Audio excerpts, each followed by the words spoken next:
अगर मैं आपसे सिंपल शब्द में कहूं कि भैया भारत में जितने भी यूट्यूबर हैं जो फॉर्च्यूनर दिखाते हैं, डिफेंडर से चलते हैं, बड़े बड़े घर दिखाते हैं, गाड़ियां दिखाते हैं, क्या एक्चुअल मनी है, क्या ये पैसे बना रहे हैं, पूरा इस वीडियो में समीकरण है। जिसको चाहो उसको शेयर करो। 100% जेन्युइन वैलिड कंटेंट आपको देने वाला हूं, हर चीज के प्रूफ के साथ। सबसे पहले समझो कि भैया भारत के यूट्यूबर हैं कौन कौन से। बहुत सारी कैटेगरी होती है भाई साहब। सबसे पहले समझो, यहां पे अगर लिखा है कि 1000 व्यूज पे 38 रुपए मिल रहे हैं, है ना, तो किस यूट्यूबर को मिल रहे हैं? किसी को मैं आपको बता दूं 1000 व्यूज पे 200 रुपए भी मिलते हैं इंडिया में, और किसी को 30 रुपए भी मिलते हैं। तो there are set of YouTuber जो यहां से लेके यहां तक आ रहे हैं। इस बात का ध्यान रखना कि भैया 1 लाख व्यूज पे इतना। ये एक एवरेज मैं आपको डेटा दे रहा हूं, ये एक एवरेज डेटा है, क्योंकि जब से कंटेंट क्रिएटर थोड़े से बढ़ गए हैं, कंटेंट थोड़ा हल्का और देसी बनाने लग गए हैं, आरपीएम उनका गिरने लग गया। इसे आरपीएम कहते हैं, आप समझ लेना पहले। आरपीएम यानी कि रेवेन्यू पर माइल, यानी कि 1000 व्यूज पे यूट्यूब आपको कितने पैसे देगा या कितने डॉलर देगा।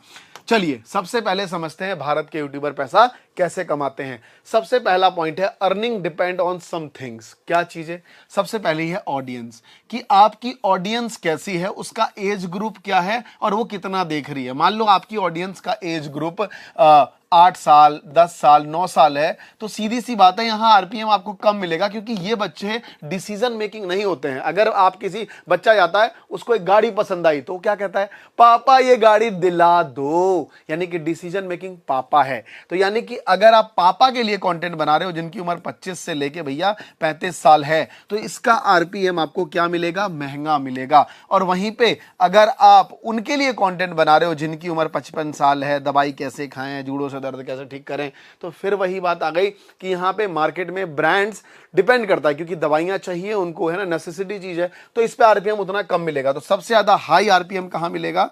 यहां मिलेगा, इस जगह पे। ये हाई आरपीएम गेम है इस वाले पॉइंट पे। वॉच टाइम, जिस वीडियो में वॉच टाइम जितना ज्यादा होगा आरपीएम उससे ही फर्क पड़ता है। आपने 10 मिनट की वीडियो बनाई, सामने वाला आता है 1 मिनट में गायब हो जाता है, और कोई आता है 6-6 मिनट तक देखता है, तो ऑब्वियस सी बात है उस पर ज्यादा मिलेगा। क्यों? क्योंकि एड प्लेसमेंट अच्छा है उस चीजों पे। साथ में अदर थिंग, जैसे मंथ है, कोई ब्लैक फ्राइडे सेल चल रहा है, ज्यादा एडवर्टीजमेंट देते हैं, कैटेगरी के ऊपर डिपेंड करता है। अब ये बात कैसे आ गई? सबसे पहला है एजुकेशन सेक्टर। इसे निश से डिनोट करते हैं। जैसे मान लो गवर्नमेंट जॉब से रिलेटेड अपडेट दे रहे हो, कोई एग्जाम टिप्स दे रहे हो, इन सब का डॉलर ध्यान रखना 0.4 डॉलर इस हिसाब से है। तो वीडियो का टाइमिंग मोर देन 30 मिनट होता है। कोई भी अगर आप कॉम्पिटेटिव एग्जाम निकाल लें, है ना, ये है सिर्फ इंफॉर्मेशन, ध्यान रखना, मैं लिख देता हूं, ये है खाली इंफॉर्मेशन। लेकिन वहीं पे आप एजुकेशनल, तो एजुकेशनल कंटेंट जो है वो 30 मिनट, है ना, 40 मिनट, 50 मिनट बन सकता है, क्योंकि पढ़ाने वाली चीज है। एक 6 मार्क्स का क्वेश्चन अगर कोई टीचर पढ़ाना शुरू किया, वो 15 मिनट जाएगा, तो बच्चा अगर पूरा मार्क्स चैप्टर क्वेश्चन समझना चाहता है तो शुरू से एंड तक ही देखेगा ना यार। This is reality. तो ये है, अगर वीडियो का टाइमिंग 3 से 15 मिनट है तो डॉलर कम होना शुरू हो जाएंगे। आगे आ जाओ, K-12 सेक्शन, यानी कि 10वीं 12वीं, इस वाले सेक्शन में भी आरपीएम कम होता है। बट अगर 20 मिनट से ऊपर की वीडियो है, लॉन्ग लेग वीडियो है, तो ये $1 भी चला जाता है, ध्यान रखना। सेम वही है नीट और जेई पे भी। अगर मोर देन 30 मिनट है तो ये $1.5 को भी एक बार को चला जाता है, ध्यान रखना। बट अगर आप वही टिप्स, नीट में कब पढ़ें, क्या एग्जाम है, तो भैया आपका $0.4 ही टिक जाएगा, अगर आप एजुकेशनल नहीं बनाओगे, इंफॉर्मेशनल बनाओगे तो। चलो उसके बाद आते हैं क्रिप्टो। देखो क्रिप्टो एक ऐसी चीज है ना जो ग्रोइंग सेक्टर है, राइट। क्रिप्टो में पैसा लगता है, मनी मेकिंग सेगमेंट है। तो ध्यान रखना, जिसमें भी मनी इन्वॉल्व है, जहां भी मनी इन्वॉल्व है, तो मनी लाइक इन्वॉल्व है, उसका डिमांड ज्यादा है। कंज्यूमर क्विक, मान लो मैंने सीधा सीधा 10,000 रुपए किसको दे दिए? किसी भी कंपनी को दे दिए, चले गए, तो इसमें आरपीएम जो है वो हाई मिलता है और स्पॉन्सरशिप भी ज्यादा मिलता है। तो आप देख रहे हो मैंने लिखा हुआ है एवरेज 2.5। आप सोचो, जहां 5 गुना 5x ज्यादा बाकी कंटेंट से मिल रहा है। अगर अगले को 1 लाख व्यूज है ना भाई साहब, 1 लाख व्यूज है, तो इसका अगर 20,000 व्यूज है के बराबर है। तो किसी का 1,00,000 व्यूज, किसी का 20,000 व्यूज, सेम है इन टर्म्स ऑफ मनी, ये ध्यान रखना। वही मेक मनी ऑनलाइन, ये भी टॉपिक बहुत बड़ा है, $3-3 तक का वीडियो जिसमें चला जाता है। भले लेंथ 10 मिनट 12 मिनट ही क्यों ना हो, इस बात का आप जरूर ध्यान रखेंगे। साथ में फाइनेंस कैटेगरी है, इसमें भी $1.7, ये एक एवरेज मैं आपको बता रहा हूं, वेरी कर सकता है, किसी का $2 भी हो सकता है, किसी का $2.5 भी हो सकता है, क्योंकि फाइनेंस में लोग क्रिप्टो भी बना देते हैं, है ना। ये सब चीजों पे ध्यान रखोगे। वीडियो का लेंथ 8 से 10 मिनट 15 मिनट चलेगा, 20 मिनट भी चलेगा, मतलब लेंथ इस पे डिपेंड नहीं करती है, मोर देन 10 मिनट्स होना चाहिए अगर ये बेटर है। फिर डिजिटल मार्केटिंग, क्योंकि इसमें ना होस्टिंग आ जाती है। होस्टिंग एक ऐसा सेगमेंट है, ये अच्छा पैसा देती है क्रिएटर्स को, राइट। तो इस सेगमेंट में भी आप $1.5 $2 एक्सपेक्ट कर सकते हो आरपीएम।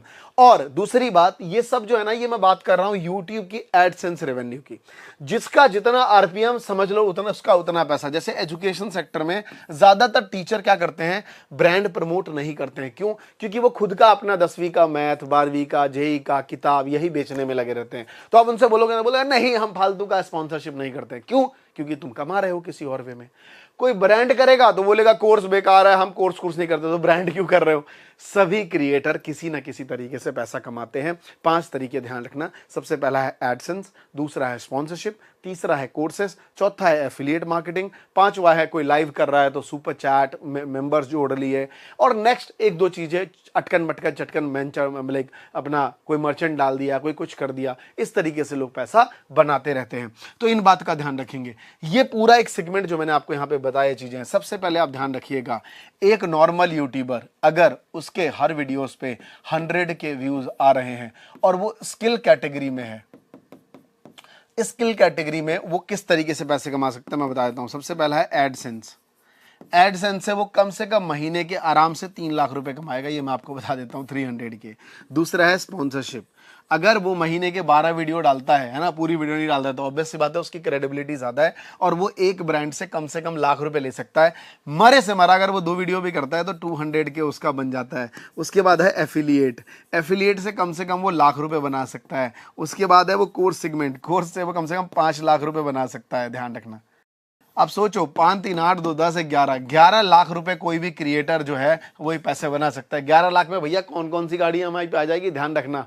तो आप मुझे कमेंट में बताओ कि क्या वो डिफेंडर ले सकता है, फॉर्च्यूनर ले सकता है, घर ले सकता है, ये चीज सही है कि नहीं है। रही बात एंटरटेनमेंट वालों की, एंटरटेनमेंट वाले एक्सट्रीम पॉपुलर होते हैं तो थोड़ा कमा पाते हैं, अदरवाइज उनका जीवन शो ऑफ पे चलता है। जैसे कि मान लो किसी ने BMW 1 करोड़ की खरीद ली और वो EMI पे ले आया, उस पर 100 वीडियो बना दी, फिर बेच आया, तो उसको लगता है भाई 10-15 लाख रुपए में मेरे 100 कंटेंट बन गए, क्या बुरे हैं। तो ये सब भी एक मार्केटिंग स्ट्रेटजी है। But in terms of skill creator, हम जैसे क्रिएटर जिनको भैया शो ऑफ से काम नहीं, डिजिटल बोर्ड पे आना है, बच्चों को एक वैल्यू स्किल देनी है, तो भैया इस तरह की रेवेन्यू वो जनरेट कर पाते हैं। आई होप ये वीडियो आपको अच्छा लगा हो। मुझे कमेंट करके बताइए कि आने वाले टाइम पे आपको किस तरीके की और वीडियो चाहिए, क्योंकि मैं एक पूरी कम्युनिटी बनाने वाला हूं क्रिएटर्स की और उस पर काम चल रहा है बहुत तरीके से।